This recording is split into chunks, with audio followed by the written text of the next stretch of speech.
But yeah, our final segment, as always, is one last thought. And again, I I want you all to be prepared for next week.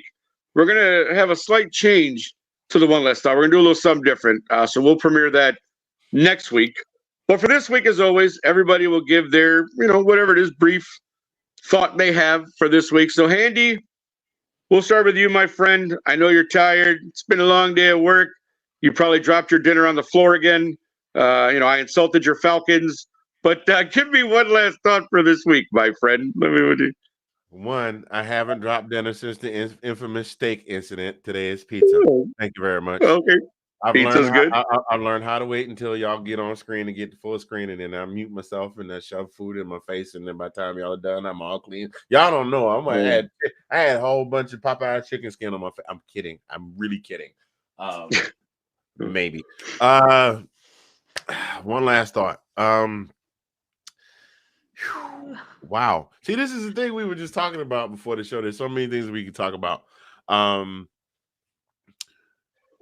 Learn to. Oh wow. I was having a discussion with somebody today about what I would do if I were suddenly immensely, and by immensely, I mean, give me Oprah's money, give me Jay-Z's money, give me Robert Smith's money, give me Zuckerberg's money, give me all of the monies. And I would never, and I just that wealthy where I would never have to work again. I said, you know what? The truth of the matter is, I like to stay busy. I would probably find something to do because I don't like to sit still. And yeah, that's um if you're a person that likes to move around and do things, don't ever lose track of moving around and doing those things, because it is a sad thing. It is a sad thing when there's something that you once enjoyed doing that you no longer can do. And I hope this doesn't come across sad, because that's not what I'm trying to do. I'm just trying to keep people encouraged to keep doing the things that they do. I'm sitting right now looking at my instruments back there, my keyboard back there. I haven't touched that sucker since probably right after we went back to work from COVID. And I love writing music, and I love recording the music and putting the music out. And yeah, don't ever lose touch with the things that bring you joy, because in your deepest, darkest hours, those things can still bring you joy. Those are the kinds of things that sustain you. Making music was a thing. I mean, besides being on the podcast with you guys, and then of course eventually you, Tina. Hi, how you doing? And um I threw a coin up there during a coin toss. I'm waiting for it to come back down. If you was wondering what the hell I was looking for, it's up there somewhere.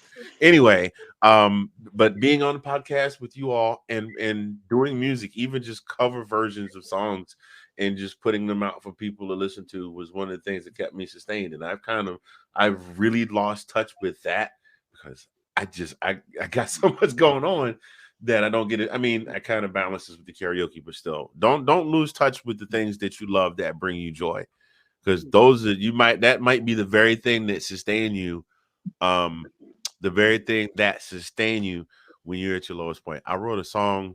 And then I'm gonna wrap this up because we've been on for a minute. I wrote a song. It's been 22 years ago now. I wrote a song a long time ago, and it was called "Friend," and it was like a 4-song little EP on the CDs, where you burn the CD and then you print out the label and you put it on there just right, because it didn't sit right. Then you try to put the thing in your car, and then we eat up the CD. Y'all remember that? Just me, huh? Okay. Anyway. No. Oh, Yeah, okay. I remember. So Of course we I do. yeah. So I had a lot of my friends had listened to it, and they said, "Oh, this is really cool. We like the song." And at some point, it was about 3 or 4 years later, that somebody told me that I won't put their business out there, even though you don't know who the person is. But this small world with social media now, you might. They were really going through something really, really, really harsh at the time that I was doing all the music and stuff, and that song didn't necessarily save them, but it kind of just pushed them in my direction. And all this time, little did I know that something that I had done had touched somebody in the way that they had just kind of made their way to me, and just us being and interacting with each other kind of saved them from a bad situation and themselves. This is about the best way I could put it. So don't ever lose touch with the things that you enjoy doing, because not only does it bring you joy, but it could help somebody else out too. And that's all I have. Thank you very much. Nope. Thank you, Andy. That's good advice, actually. Delilah, how about you? One last thought on this Tuesday? Yeah, I just wanted to end it on Jerry Springer's most memorable catchphrase, which is "Take care of yourself and each other." That's my Yeah. final say. Nope. I love that one. I use that often. It's a great thing to remember. I just think that. I'd like to take care of I Arthur totally- Smith with one of these. well, there you go. Well, there you go. Hey, be mad at your own all you want, bro. It's your team. You do your thing. Tina, how about you? I didn't vote for him. I didn't vote for him either. Go ahead, Tina. One last thought. Well, you kind of voted through them for buying their merchandise, just kind of to let you know that.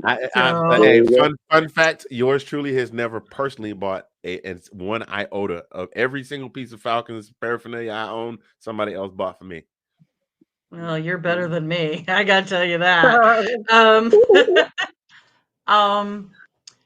Kind of, Delilah kind of alluded to it too earlier. Like here in Chicago, because the hours fell back, like I wasn't even done with work and it was already dark outside. So at this time, just remember, kind of like Candy said, what she said. If there's something you enjoy doing, do it right now, especially live in the Midwest or you're up here in the north part of our country where I mean, it's dark outside. It's So dark like me find, outside. Oh, yeah. wow. It's okay to you laugh. made I the made a joke, joke. not There you me. Yeah. You're But welcome. yeah, but yeah, find something that you enjoy doing, etc. Keeps your mind engaged, keeps it going. I don't care if it's a video game, it's a book, it's making music, I'm teaching myself slowly, I will say, Italian because Yeah. I'm trying to learn it Oh, because I'm going to go on vacation there next summer. So Nice. find nice. something that Okay. engages you right now because it's Too very bad. easy in the winter to sit and do nothing. So that's my Very, very true. final thought of the week. All right. And real quick, I'm just going to add that my favorite time of the year, obviously, is upon us. I'm a big fan of the last 3 months of the year. We just finished Halloween. We have Thanksgiving and Christmas coming up.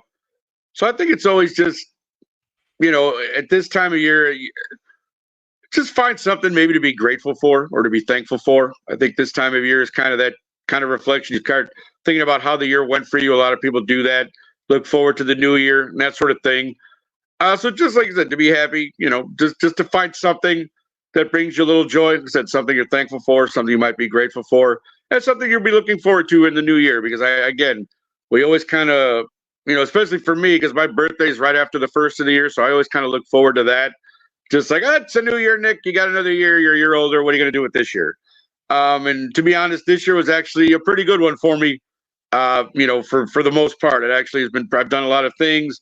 Tina, tell them about the Mile High Minute.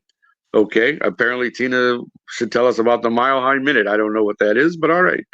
But real quick, let me We'll wait finish for up. you to finish. Okay, yeah, no, but that's basically it. Like, just find something in this last 2 months of the year to really propel you into the new year. Find something that that just makes you happy. I'm thankful that I wake up every morning at my age. Scott, that's not a bad thing, my friend. It's good. We're glad you're here. Thank you for commenting. So Tina, go ahead. I guess since Sean would like you to talk about this real quickly, what is the Mile High Minute? Kind of like Delilah's little section that she does, Delilah with Diversity. Sean and I are working together for me to do a Mile High Minute, and it Okay. will focus on Broncos, but I'm also going to try and also take a look at some of the AFC West issues, some of that stuff. But yeah, it's going to be primarily Broncos stuff. I'm not going to lie. And depending on how it works out, I might be bringing in a few of my interesting friends that hang out with me on Sundays at the games. Oh, very nice. That's Okay. the Mile That's High cool. Minute. So All right. Well, not look sure when it's forward to going to that. come out, but we're No, working hey. on getting that through and getting a script together. So Oh, awesome. that's No, it's great. Look forward to that. All right. Well, listen, that's another show for this week. Thank you all for staying with us. Of course, we'll be back next Tuesday. That'll be what, the 14th? Yeah, 14th of November. So again, hope everyone has a great week.